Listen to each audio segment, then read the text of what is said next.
Hook up a monitor to the laptop's video out. You may need to press a function key with the external graphics key. You usually press the function key plus an additional one to switch between the screen and the external monitor. It should be labeled on the keyboard with a small icon. If you turn the laptop on with the monitor hooked up, it should default to it.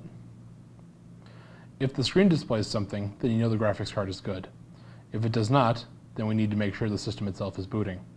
When you power the machine up, you can press the caps lock or numlock key and you should be able to see their LED lights turn on. If not, the machine may not be booting up. If this is happening, you are having a system issue and should watch the system diagnostic video.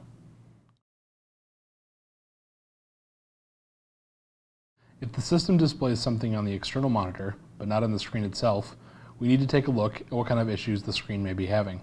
Most likely, the inverter is bad, and we can test that. Go into a bright room or get a flashlight.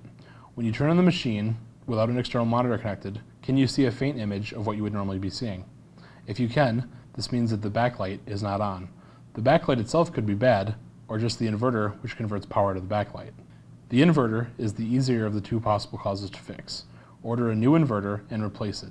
If the screen is still black, the backlight may have failed. Backlights are replaceable, but it is a highly complicated procedure, and for the most part, it is easier just to replace the screen.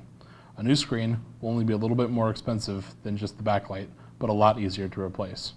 The only time I would advise fixing the backlight is if you have an expensive screen, like a Dell UltraSharp, where the screen replacement could be several $100s.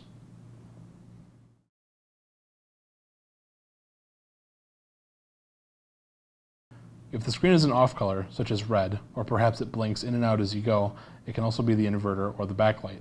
As previously advised, try replacing the inverter first.